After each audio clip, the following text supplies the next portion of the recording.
¿Qué tal, amigas y amigos? En esta ocasión me da mucho gusto poder entrevistar a Alan Seed, que es un psicoterapeuta y un especialista también en grafología.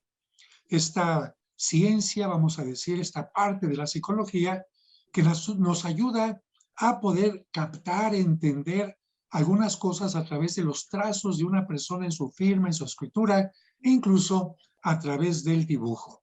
Alan, ¿cómo estás? Qué gusto saludarte. Gracias, padre. Muchísimas gracias por la invitación y qué gusto, aunque sea a distancia, estar de nuevo juntos.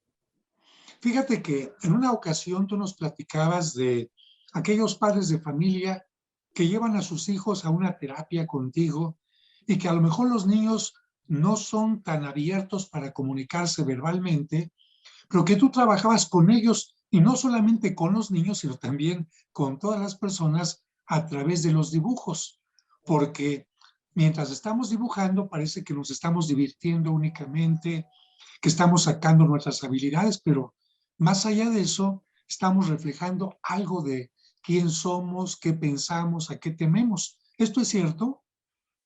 Así es, padre. La herramienta del análisis del dibujo infantil ha sido de mucha ayuda para los pacientes, niños, porque como usted lo describía, ¿no?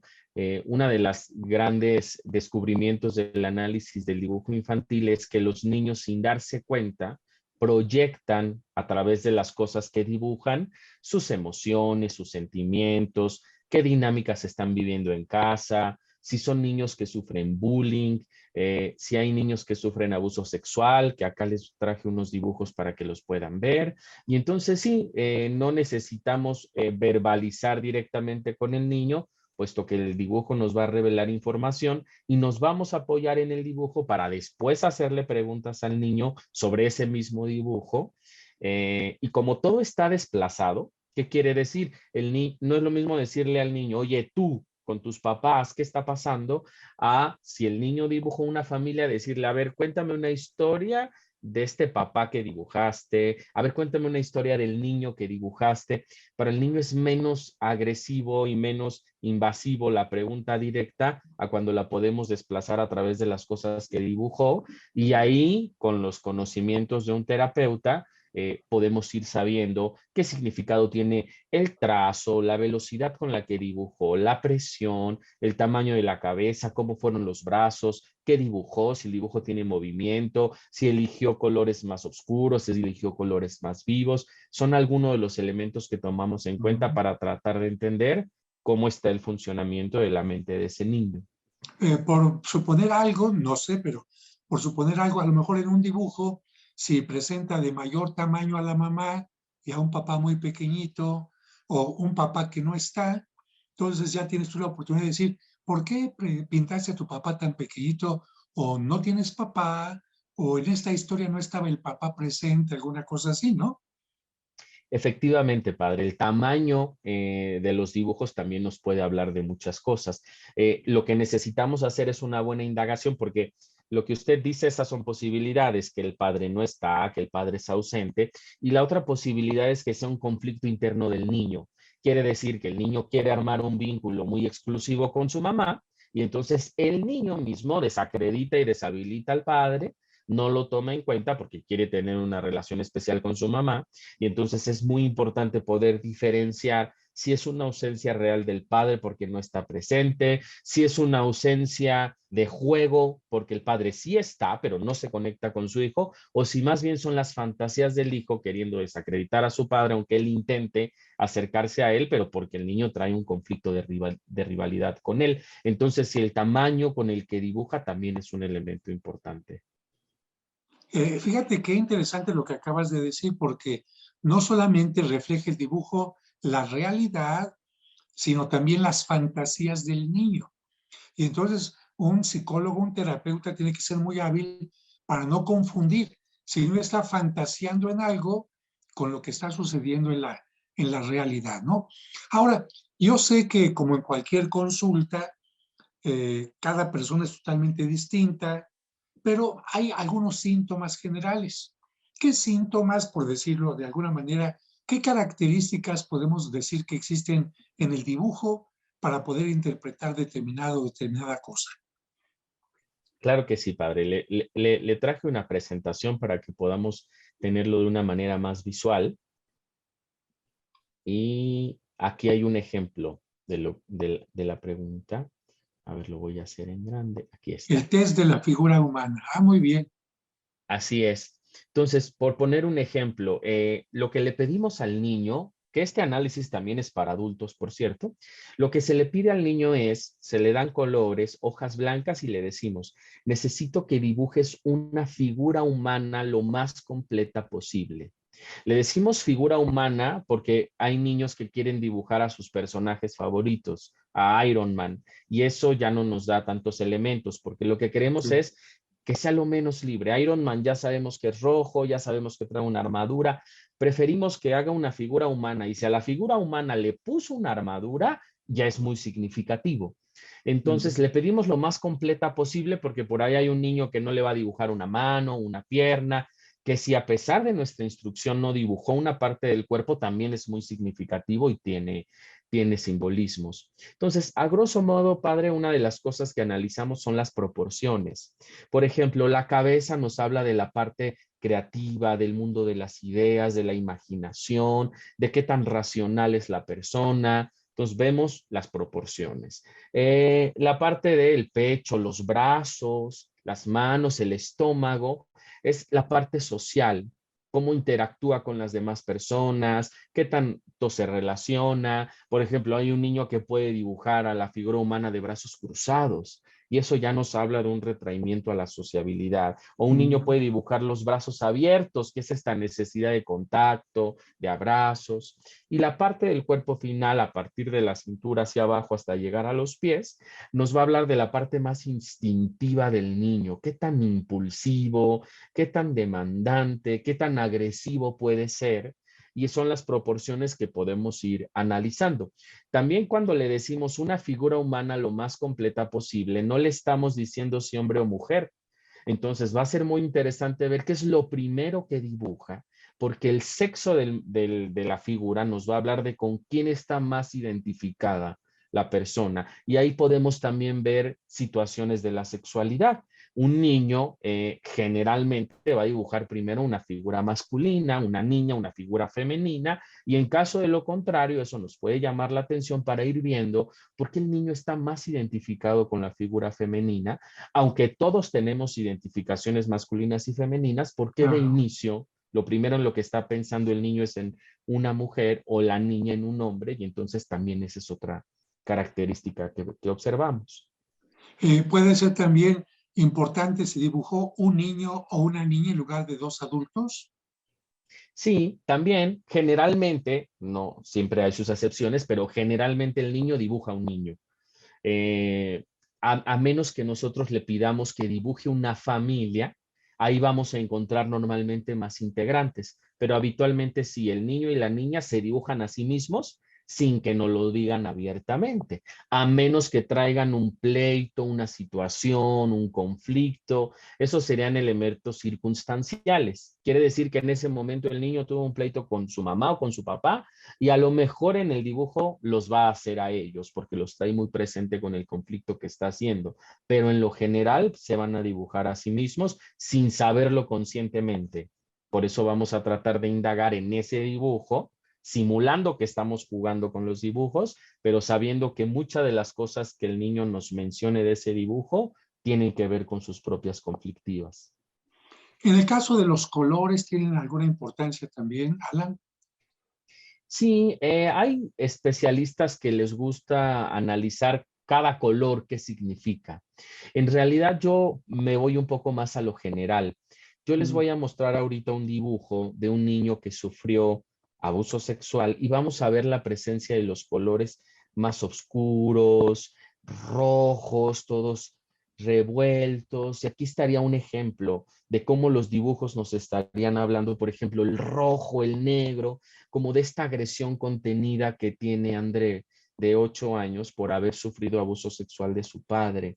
Les estoy citando la fuente de donde saqué los dibujos, no son pacientes míos, son casos que están públicos, uno los puede encontrar en internet, pero aquí habría un ejemplo de los colores, como la presencia de estos colores muchísimo más agresivos nos hablan de la contención de un niño. Por ejemplo, es muy común el niño que hace un arco iris con colores muy vívidos. Eso nos da una posibilidad de pensar en un niño más sano, más contento, que tiene mayor alegría. Entonces, sí, de eso nos van a hablar los colores. Claro, aunque también dependerá de qué tantos colores le puedas dar al niño y cierta habilidad, vamos a decir, artística, pero en este dibujo que nos presentas, más que los colores, a mí me llama la atención así como movimiento de rayar fuerte, tachonar, como estar enojado, ¿no? Así es. Les voy a contar un poquito lo que hay sobre este caso. Andrea es un niño que fue abusado desde los 4 años por su padrastro y se dibuja a sí mismo con cara de pánico. Veamos el rostro que dibujó y una marcación específica tanto en los botones de la camisa como en la cremallera de los pantalones. Un niño que no ha sufrido ningún tipo de abuso no pone tanto énfasis en esa zona del pantalón, marcándolo. Entonces, aquí él mismo ya nos va reflejando, pues, hipótesis, ¿no? De que el padrastro se bajaba el cierre o algo así. Entonces, hay una marcada pronunciación a esas zonas. También más abajo en la siguiente imagen expresa con colores la rabia que siente. Entonces, efectivamente, padre, una de las cosas que vamos a usar para analizar un dibujo es lo que nos transmite. Después veremos los detalles técnicos, pero de entrada lo que nos transmite el dibujo ya nos Claro. puede hablar de lo que el niño está sintiendo internamente. Ahora, por ejemplo, esta situación es delicada porque si el terapeuta se supone que hubo un abuso sexual, ¿cuál sería el paso? Hablar con los papás. Imagínate que tú no sabes quién cometió el abuso y vas y le dices a la persona que lo cometió lo que te está diciendo el niño, pues ya no lo va a volver a llevar a terapia, ¿no? O qué problemas va a haber después en la familia a partir de ese momento. Una situación donde el psicoterapeuta tiene que validar muchas cosas, tomar en cuenta muchas cosas, ¿no? ¿Qué pasó con el niño? ¿Qué va a pasar con el abusador? ¿Con la mamá? ¿Con la familia? A nivel legal, ¿qué es lo que se puede hacer? En fin, ¿no? Qué difícil para una persona cuando se ha enterado de esto a través de una terapia, ver los caminos que va a continuar haciendo, ¿no? Sí, padre, así es. Es una posición muy delicada. La responsabilidad del terapeuta en cuanto identifica una situación de abuso, lo primero es comentarlo con los padres. Hay casos en los que se sugiere que si ve que los padres no tienen una reacción favorable o que no tratan de ayudar al niño, de indagar en la situación, hay terapeutas que deciden ellos denunciar, ¿no? Como una cosa moral, ética, de decir, no, yo no me puedo quedar sabiendo que están haciendo un abuso del niño y que parece que los padres no están reaccionando. Entonces, sí, siempre es muy delicado. Aunque el común de lo que llega al consultorio, padres, son madres o padres que ya sospechan y que van al consultorio para ver si nosotros, a través de las herramientas que tenemos, les podemos confirmar lo que sucedió.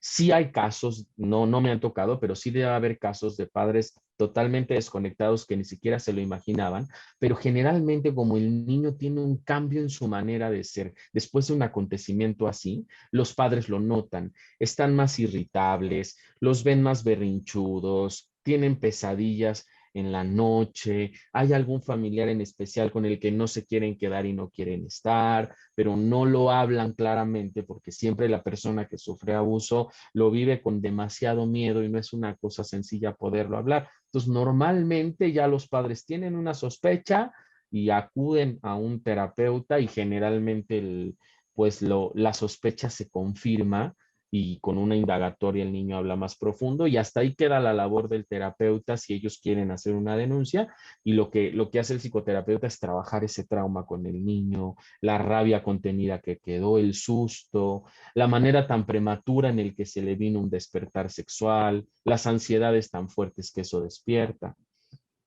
Miedo, susto, ansiedades, bueno, son una gran cantidad de cosas que sufre lamentablemente una persona que ha sufrido abuso y por lo tanto necesita continuar una terapia. No es suficiente con que el familiar diga, pues ya fui, ya corroboré esto y hasta aquí se queda la terapia. No, hay que continuar ayudando al niño. En estos casos, ¿qué crees que es lo que es más fuerte? ¿El miedo, la angustia, la rabia o varía en cada caso? Varía en cada caso. ¿De qué depende, padre? Depende, número uno, las condiciones en las que ese niño se haya desarrollado. Si viene de un ambiente en el que los padres son ausentes, en los que no hay figuras de referencia que lo sostengan, una situación de abuso podría detonar en un niño una psicosis. ¿Y qué sería una psicosis? Que él alucine y que vea cosas que no son reales. Puede acabar determinando una psicopatología más grave, como una sociopatía, una psicopatía, donde el niño sienta un resentimiento con el agresor y cuando crezca, ahora sea él el que abuse de otras personas, como en tantos casos lo hemos visto. Generalmente el abusador tuvo una historia previa de abuso, pero la convirtió su mente en una cosa más grave. Y cuando hay padres que han sostenido con amor ese hijo, que son presentes, que lo escuchan, generalmente ese trauma no se vive con tanto impacto, sí es algo fuerte, pero con ayuda de la psicoterapia puede salir adelante. Entonces sí es muy particular en cada caso. Habrá el niño que se le ve con una rabia muy intensa y entonces en la escuela le pega a otros compañeros. Habrá el niño que se erotizó y se excitó demasiado y lo que vemos son niños que tocan a otros compañeros y a los padres les avisan que el niño está tocando a otros compañeros, bajándose los pantalones para que lo vean. Y habrá otros casos de niños que se depriman y que sean niños que no quieran socializar, que no quieran interactuar, que no jueguen con otros niños. Y entonces sí va a depender de la personalidad, pero en especial del ambiente que rodea ese niño para ver qué tanto impacto va a tener ese trauma en su vida. Bueno, en el caso de que un niño va a terapia y afortunadamente puede ir resolviendo de alguna manera este abuso, estos traumas, estas ansiedades, qué bueno que sea a una temprana edad si los padres descubren esto. Pero, ¿qué pasa con aquellos casos donde el niño nunca se atrevió a decirlo y los familiares nunca lo detectaron tampoco? Y esa persona ya es un adulto, ¿no? Y va contigo a una terapia, también le puedes decir, hazme un dibujo y podría salir este abuso que tuvo en la infancia en un dibujo ya hecho por un adulto. Se repite lo mismo que hay en la mente de un niño que en un adulto, en el caso de los dibujos, por ejemplo. Sí, siempre y cuando sea un acontecimiento que le esté acongojando a la persona adulta. Si de verdad es una situación que le hace sufrir, que se lo está guardando y no se lo cuenta a nadie, que tiene sueños y pesadillas con ese acontecimiento, es algo que va a salir. Si no, por ahí a lo mejor en el transcurso de la vida la persona medio fue digiriendo la experiencia, no la vivió tan traumática, depende también qué haya pasado, si solo fueron tocamientos o fue algo mayor, pero generalmente si es algo que perturba a la persona adulta, va a aparecer en el dibujo, pero lo más típico en ese tipo de situaciones es que el adulto viene y lo cuenta abiertamente. Mira, yo viví esto de niño, es algo que nunca conté, quiero venir a trabajarlo contigo, generalmente porque les genera perturbaciones en la sexualidad, ya sea que haya una complicación para tener una relación sexual placentera, porque está muy presente el trauma. Entonces, habitualmente en los adultos no se requiere la herramienta del dibujo porque ellos llegan verbalizando. Ayuda mucho con los niños porque ellos no tienen esa capacidad de poder verbalizar cosas más profundas y los medios en los que encuentran esa expresión es en el dibujo, pero también en el juego.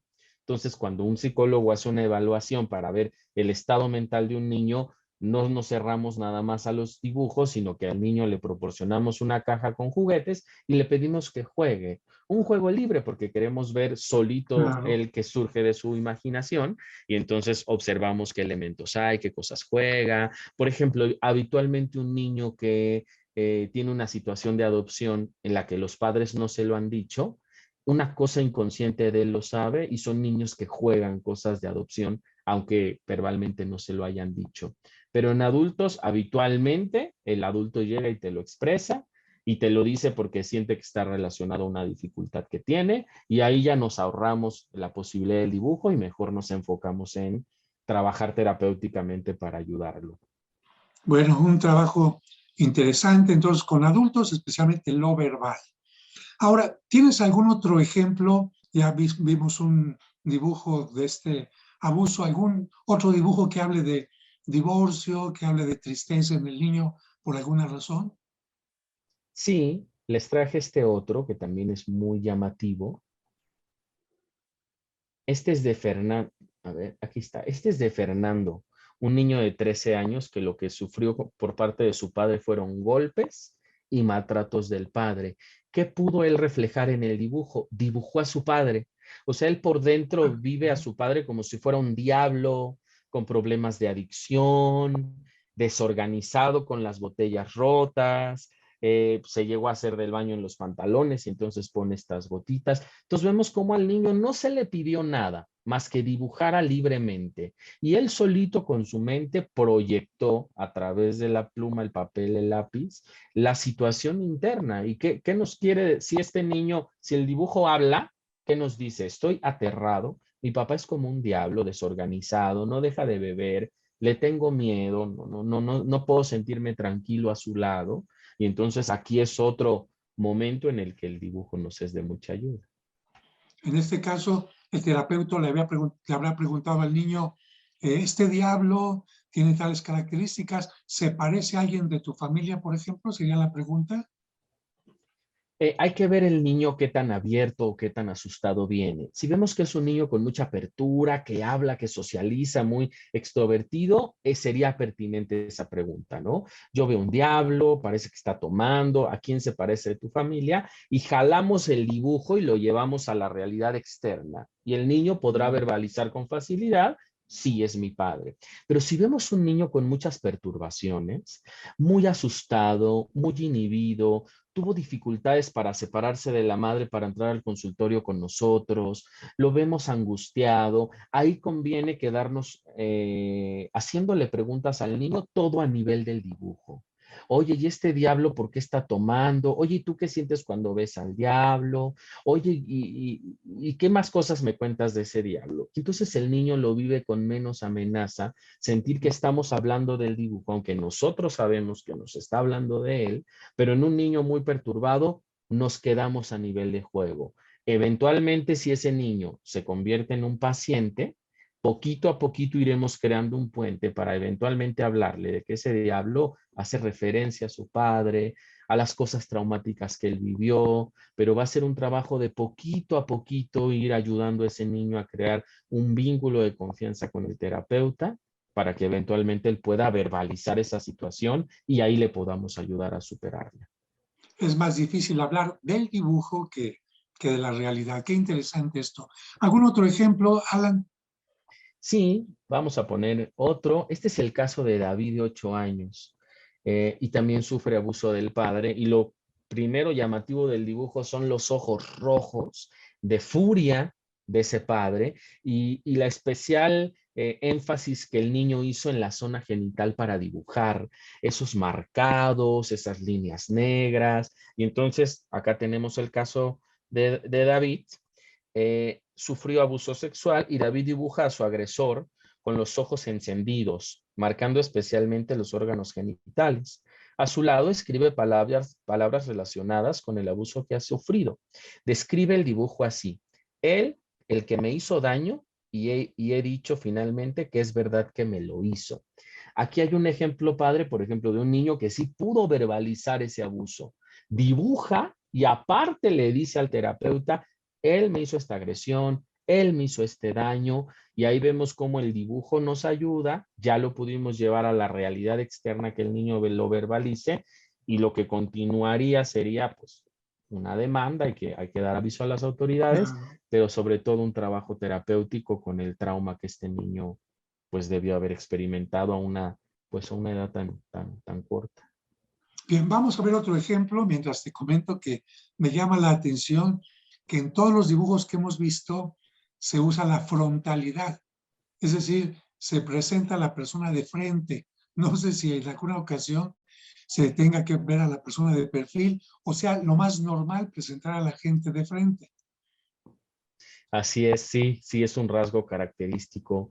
Y también vemos que no son dibujos armónicos, ¿no? Que uno ¿No? sienta qué bonito dibujo, sino uno de repente, luego en cuanto lo ves, sientes un impacto, hay rayones, los colores que ocupan, nos muestran una cosa desagradable. Entonces es como si el niño agarrara su mente y nos dijera, mira, te voy a enseñar qué hay dentro. Entonces sí, también suelen ser dibujos inarmónicos, que uno no siente algo agradable al verlos. Que fíjate que si estos dibujos hubieran estado en la exposición del surrealismo en Bellas Artes que acaba de estar, alguien diría, padre, hablan perfectamente de eso, porque el surrealismo habla de lo que está pasando en el interior, del psicoanálisis, de los miedos, de las angustias, de los odios. Y qué interesante que entonces si alguien inventó el surrealismo, fueron los niños, ¿no? Con sus dibujos, lo que está dentro de la mente de cada ser humano. Totalmente, padre. Y como lo dicen, ¿no? Los artistas hacen constantemente este trabajo de proyección. Solo ellos saben qué es lo que quisieron plasmar, pero también nos podríamos aventurar de repente a hacer algún tipo de análisis Uh-huh. a qué tipo de colores usaron, qué situación expresaron, las pinturas de Frida Kahlo, no sé qué significativas, comparándolas con su Claro. historia y ver las cosas que puso. Entonces, sí, efectivamente, los artistas hacen mucho uso de esta proyección, de las cosas que están pasando en su interior que no les pueden dar mucha explicación y cómo al final terminan siendo obras de arte. Y aquí ya vemos un primer dibujo de grupo, ya no individual. Efectivamente, este es Irene de 5 años y para también hablar de otro tipo de conflictivas, una niña que sufre abandono emocional y negligencia materna. Y aquí podemos ver cómo la niña expresó que estos rayones largos son las peleas, las discusiones. Vemos los rostros felices, pero no nos transmiten una felicidad genuina, más bien parecen cosas terroríficas. Vemos la primer figura desorganizado el rostro, que la niña refirió que esa era su madre. Vemos los cabellos que nos hablan de la parte impulsiva y agresiva. Es decir, la niña siente que la familia es caótica, que nadie puede controlar sus emociones y los corazones de la necesidad que ella tiene de que esta familia fuera más amorosa, más unida, más genuina. Vemos que ella se dibuja hasta el final pequeñita, pero en ningún momento vemos, no sé, un abrazo, parece que alguna de las figuras estuviera conectada con ella. Entonces, esto habla de la negligencia y el abandono que esta niña percibe en ese ámbito familiar. Qué interesante, porque alguien que no supiera analizar esto diría, ah, pues es una familia con mucho amor, ¿no? Y es exactamente todo lo contrario. Los corazones hablan de la falta de amor y no de la sobra de ese amor. Vamos con la siguiente, si tienes otro ejemplo. Claro que sí. Y por último les traigo el caso de Dani, un niño de 12 años, otra situación muy típica, la separación de los padres. Antes de hablar de Dani es importante decir que lo que tratamos de hacer con el análisis de dibujo no es una cosa de adivinación y mágica. Porque Claro. hiciste eso es igual a esto. Al niño se le hace preguntas sobre el dibujo, al niño se le ve alrededor de 2 o 3 sesiones. Después lo ponemos a jugar, después de ese dibujo le hacemos preguntas. No es tanto un método de adivinación que el terapeuta por un rasgo saque conclusiones, sino que siempre es una batería de pruebas que al final nos van a dar una serie de conclusiones y lo que tenemos aquí es ya el trabajo sintetizado. La terapeuta ya se encargó de hacer todo esto y nos da la explicación ya con la interpretación de los dibujos para poder entender el contexto. Entonces vemos aquí, si el Dani dice que vivió una separación de los padres, ¿qué es lo primero que vemos? Figuras separadas. Un padre hasta la esquina de una hoja, en la otra esquina de la hoja parece ser la madre, en medio el niño con sus hermanos, percibiendo a las figuras de sus padres sumamente lejanas por esta ruptura y esta separación de los padres. Lo que nos interesaría trabajar con un niño como Dani es qué tanto le ha afectado la realidad externa, o sea, el modo en el que los padres hicieron la separación, pero también su mundo interno. ¿Qué tal que Dani es un niño sumamente celoso que siempre quiso a su mamá solo para él? y siempre deseó que el padre se fuera lejos. Y cuando los padres se separan, se le hace realidad su fantasía y eso triplica la angustia que él siente. Entonces necesitamos trabajar para ver qué tanto es del ambiente y qué tanto son sus fantasías internas. Qué importante esto que acabas de mencionar, Alan, porque lamentablemente en algunos programas, en algunas partes, no falta alguna persona que llega y simplemente por ver un dibujo así por primera vez, sin hacer ninguna pregunta, sin sondear un poco más, y empieza a dar toda una cátedra de lo que es aquella persona, cómo vive su subconsciente y muchas cosas más, y esto no me parece que sea realmente algo profesional, ¿verdad? Así es, padre. Siempre hay que considerar varios elementos, ¿no? Cuando uno mira un dibujo de un niño, lo que en ese momento, el trabajo en tiempo real, son meras hipótesis. Hay una posibilidad. Qué raro que él marcó mucho de este lado, habla como de que puede ser más agresivo, y qué raro que la cabeza quedó más grande. Vamos armando hipótesis, pero esas hipótesis las vamos a ir comprobando con lo que observemos que hace el niño en el consultorio, con las cosas que notemos. Si por ahí en el dibujo vimos muchos rasgos de agresión, que esos son niños que remarcan con mucha fuerza los dibujos y que hay casos inclusive que llegan a romper la hoja y al llegar al consultorio da unos toquidos con una fuerza, entonces vamos uniendo puntos y decimos, sí, al llegar al consultorio lo noté así. Si vemos que es un niño, por ejemplo, que hace el dibujo abarcando toda la hoja, donde no deja ningún margen imaginario alrededor, pensamos que es un niño muy invasivo. Y si al recibirlo al consultorio de manera inmediata se sube a los sillones, está tratando de agarrar cosas de nuestro cajón. Una colega contaba una vez que un niño al llegar a su consultorio abrió los cajones, encontró una manzana que era de la terapeuta y se la empezó a comer. Entonces Oh, vemos el claro. grado de invasión. Entonces sí, padre, tenemos que juntar datos entre lo que vemos en el dibujo, el comportamiento del niño en el consultorio, qué cosas juega en esa primera hora de juego que le vamos a proponer y lo más importante, que es lo que también les traje, las preguntas que le podamos hacer al niño del dibujo. ¿Cuáles serían esas preguntas? Vamos a verlas por acá. Se pueden hacer muchas. Aquí es una posibilidad y también depende del caso. Siempre hay que tratar de personalizar las preguntas para que no sean generales. Yo aquí les doy hipótesis, ¿no? Le podemos preguntar de qué edad le parece tener la figura, porque como usted decía al inicio, padre, ¿a quién estará dibujando? ¿Dibujará a sus Ujú. padres? ¿Se dibujará a él? ¿Dibujará al terapeuta? Entonces el niño ahí va a empezar a decirnos, es chico, es grande, entonces vamos armando las ideas. Oye, ¿esta persona está casada o está soltera? Si a lo mejor el niño acaba de vivir una situación de divorcio, ahí le podemos preguntar eso. Y si nos dice, ah, no, antes estaba casada esta persona, pero ahora se separó, ya decimos, ah, nos está hablando de sus padres y de la separación que ellos están viviendo. ¿A qué se dedica? También nos puede dar una pista. Si su mamá es maestra y nos dice es maestra, ya nos va diciendo hacia dónde va. Si nos dice, no, el niño va en la primaria. No, pues es que este niño va en primaria. Sabemos que está alusivo a él. ¿Es guapo o es guapa? Esto lo preguntamos para saber cómo está la idea de su imagen personal. Por ejemplo, ahí podemos distinguirse perturbaciones en la identidad.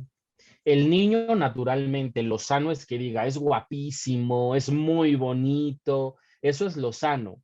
Que la familia alrededor esté al niño, el término sería libidinizando, quiere decir qué bonito, qué guapo, y que el niño nos diga eso cuando ve el dibujo. Lo raro es que un niño nos diga, no, es horrible, está muy feo, nadie lo quiere, y entonces eso nos daría pistas de que quizá algo así el niño puede estar viviendo en la escuela, con la familia.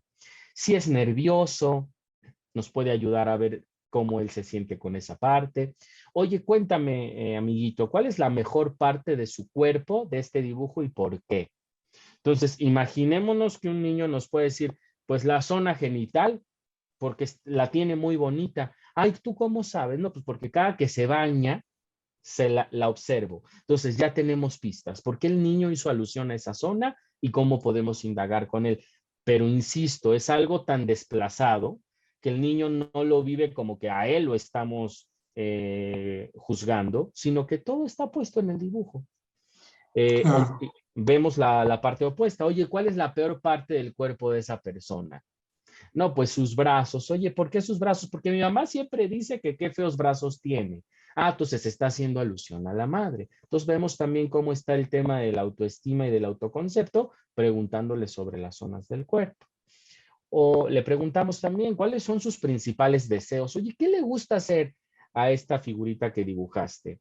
Obviamente, previamente le avisamos que le vamos a pedir una historia inventada de ese personaje. Y ahí nos puede decir, ¿no? Su deseo es ser presidente, su deseo es ser médico, o nos puede, ya podemos ir viendo niños más graves, ¿no? Su deseo es matar a otros niños. Y entonces son focos rojos. ¿Qué cosas lo ponen de mal humor?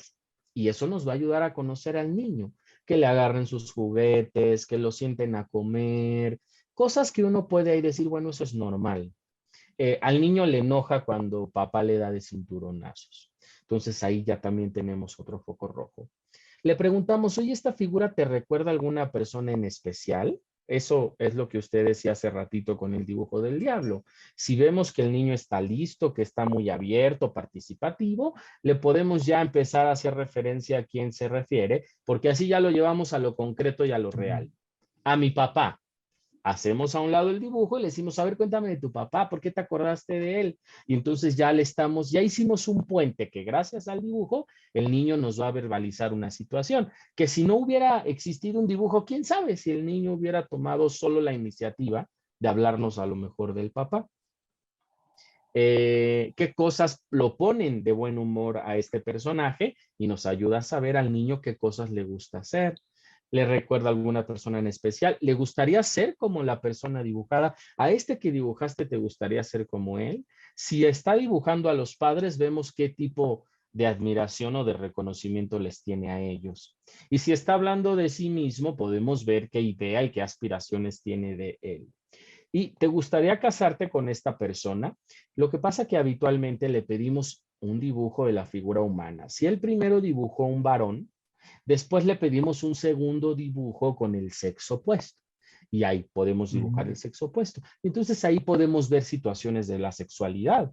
Si el niño dibuja a un varón, dice, sí, me gustaría casarme con él, está bien, respetable. Podemos ver algo que explorar sobre ese tema. O si él dibuja a la madre y nos dice que sí, pensaríamos en esta etapa edípica por la que pasan todos los niños, bastante normal. Entonces vemos cómo el dibujo solito sí nos da pistas, porque vemos cómo dibuja, la presión que usa, en qué espacio lo ocupó, y sumamos elementos con las preguntas que hacemos, sumamos con el juego, y entonces ahora sí, un especialista puede dar una idea más certera de lo que le está pasando a un niño con todo este conjunto de elementos. Fíjense amigos, en esta entrevista, las preguntas que nos comparte Alan son preguntas precisamente para indagar sobre qué está pasando en la mente de aquel niño o niña. El psicoterapeuta no está juzgando. Hiciste al diablo, ¿cómo te pones a hacer al diablo si eso es cosa fea, ¿no?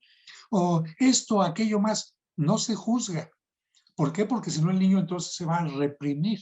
El niño no va a volver a manifestar lo que está pensando o sintiendo porque dice, aquí me regañan por manifestar lo que siento, lo que hay en mi interior, en mis emociones, en mis abusos, en mis ideales, etcétera, ¿no? Simplemente el terapeuta está conociéndolo y ayudando a que el niño se conozca también qué es lo que está pasando en su interior. Y no es suficiente un dibujo, como nos decía Alan, en ocasiones hay que hacer, hiciste un dibujo de un hombre, ahora haz el dibujo de una mujer y de esta manera tendré más elementos. Y no es solamente el dibujo, sino también, como Alan es también grafólogo, él es experto en sí, hizo los rasgos muy fuertes o más ligeros o más puntiagudos o más redondeados, eso puede ir también un poco más allá de lo del simple dibujo. Una pregunta antes de concluir esta charla, porque sé que tienes pacientes y tú eres muy responsable y puntual con tus pacientes. ¿Qué pasa cuando hay personas que no tienen la posibilidad de hablar? Generalmente los mudos son sordomudos. ¿Hay psicólogos para sordomudos? ¿O lo hacen solo a través de dibujos? es un mundo que se me ha hecho muy complicado para entender. ¿Quién ayuda a la gente que tiene problemas si son sordomudos? Sí, muy buena pregunta, padre. De entrada, vamos a recurrir a este tipo de herramientas como lo es el dibujo, ¿no? Necesitamos ayudarle a esa persona que encuentre un medio por el cual poder expresar las cosas que está sintiendo. Y aquí el dibujo, la escritura nos podrá ser de mucha ayuda.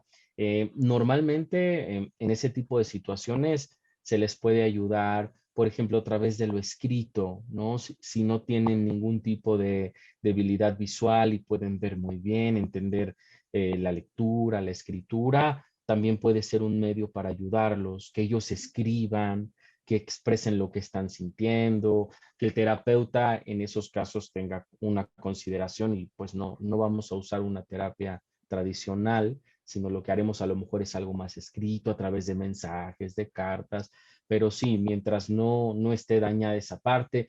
Hay personas que trabajan con psicodrama, que esto quiere decir que es una técnica a través de los movimientos del cuerpo, donde ellos en el cuerpo puedan plasmar cómo se están sintiendo, con los movimientos de las manos. Aquí la idea es encontrar algún otro medio que los ayude a ellos a expresar lo que están sintiendo y sí se les puede ayudar siempre y cuando el terapeuta encuentre la habilidad de ver de qué otro medio puede ayudarlos para expresarles cosas que el terapeuta está detectando en ellos y que ellos también se sientan con la libertad y la comodidad de expresarlo a través de cualquier medio. Por ejemplo, me ha tocado trabajar con pacientes tartamudos y entonces con ellos es muy bueno. Al inicio del tratamiento hacemos una terapia más de tipo escrita por chat, porque el paciente me quiere expresar una idea larga y está atorado en una frase que no puede decir por su misma dificultad y al inicio el chat nos es de mucha ayuda. Hacemos como si fuera un paciente tradicional en una hora en específico, con un horario en especial, solo que estamos chateando. Y poquito a poquito vamos dando estos saltos donde el paciente se puede expresar. Como decía usted, padre, sin juzgar, hay que esperar a que la persona termine de dar su frase, aunque le esté costando trabajo y le sea muy difícil. Y poquito a poquito nosotros le iremos diciendo cosas que creemos que están relacionadas a esa dificultad. No nada más es una dificultad neurológica, ¿no? A lo mejor es una dificultad también emocional, cosas que se guarda y que ahora ya mandó al cuerpo y por eso le cuesta trabajo hablar. Entonces, mientras encontremos otro medio en el que la persona se exprese y nosotros le podamos explicar algo de su situación, se le puede ayudar terapéuticamente. Sí, porque alguien me preguntaba en una ocasión, padre, ¿podría llevar yo en un caso, y era precisamente un psicólogo, le dije, yo no sé en esto, porque precisamente se trataba de una persona sordomuda y me decía, normalmente las citas tienen que ser terapeuta con persona que solicita el servicio, pero la persona decía que se podía llevar a un, ¿cómo se dice? Sí, entre ellos se conocían el lenguaje de señas, pero el que conocía señas sí podía hablar. Entonces sería como una especie de intérprete ante el psicólogo y intérprete entre el psicólogo y el paciente. Yo solamente le decía, mira, hay tanto el psicólogo, que ya lo tiene un compromiso de confidencialidad, aquel que sería el traductor con señas tendría que tener también ese compromiso de confidencialidad, ¿no? Así es, padre. Esa sería otra posibilidad. Habría que preguntarle a la persona qué tan cómoda se sentiría de que hubiera un traductor en la sesión, ayudándole a decir, no son cosas habituales que haríamos con otro Claro. paciente, ¿no? La mamá que quiere entrar a la sesión de la hija de 16 años, no, tiene que No, esperar no, afuera no. y entrar. En estos casos hacemos una excepción siempre y cuando la otra persona se sienta cómoda. Si sí, lo aplicamos. La intención es poderle transmitir mensajes, que la persona los pueda expresar y seguramente en el tratamiento hablaremos de ese tercero. ¿Qué emociones le produce que haya alguien más? ¿Cómo lo está viviendo? Si siente que hay como un intruso entre nosotros o si al contrario lo ve como un medio por el cual nos podemos comunicar. Pero también esa podría ser una muy buena opción siempre y cuando trabajemos con ese paciente las emociones que le despierta el que haya un tercero ayudándonos a traducir la sesión. Bueno, pues contigo se aprende mucho, se abre mucho el panorama el mundo de la psicología y especialmente dirigida en este caso a ayudar a los más pequeñitos a través de una terapia divertida que es el dibujo. Alan, la gente siempre me pregunta, ¿cómo puedo contactar a Alan? Y yo les digo, entren a su página, pero por favor, danos todos los caminos para llegar hacia ti. Muchas gracias, padre. Voy a dar un curso para las personas interesadas en aprender análisis de dibujo. Este curso va a estar dirigido a estudiantes de psicología, de pedagogía o madres y padres que estén interesados en conocer herramientas para que cuando vean a su hijo o su hija dibujar, sepan detectar ciertas cosas a través del dibujo, y las personas interesadas pueden pedirme información a través del teléfono, que es el 55 28 62 33 18. Se los repito, 55 28 62 33 18. Y cualquier tipo de información de consultas a través de mi página www.alanseed.com. Ahí pueden contactarme, escribirme sus dudas, si quisieran más información de lo que hablamos hoy. Ahí estoy a su servicio. Bueno, quiero decirles, queridas amigas y amigos, que Alan constantemente está ofreciendo cursos de diverso tipo y también ofrece no solamente la ayuda psicoterapéutica en cuestiones de presenciales, sino también a través de distancia, como lo estamos haciendo en este momento en una entrevista. Es totalmente confidencial, es totalmente recomendable, yo se los recomiendo con todo el cariño que le tengo y con todo el reconocimiento. Así que, amigos, no permitan que los problemas les agobien. Siempre hay una posible ayuda, y esta ayuda, además de la oración, a través del empeño, a través de echarle ganas, puede ser a través de un consejo de alguien que es especialista en esto, un psicoterapeuta, no alguien que les adivine según el horóscopo, según la ouija, según el tarot, sino aquí hablamos de cosas serias. Así que, Alan, te agradezco mucho, te deseo mucho éxito en este curso, que será cuando. Bueno, padre, pues toda la información aquí en pantalla, todas las personas interesadas en inscribirse al curso, no es difícil, es abierto a todo público. Aquí está apareciendo la información para los interesados en inscribirse. Bueno, amigas, amigos, esta charla queda grabada en mi canal de YouTube, y si vieron este video cuando ya pasó el programa, la charla, el curso, bueno, hay que estar al pendiente en la página de Alan Seed, porque también tiene muchos temas interesantes para que puedan asistir quizás al próximo curso. Alan, que Dios te bendiga y hasta la próxima. Gracias por la invitación, padre. Gracias. Amigos, hasta la próxima también. Que Dios les bendiga.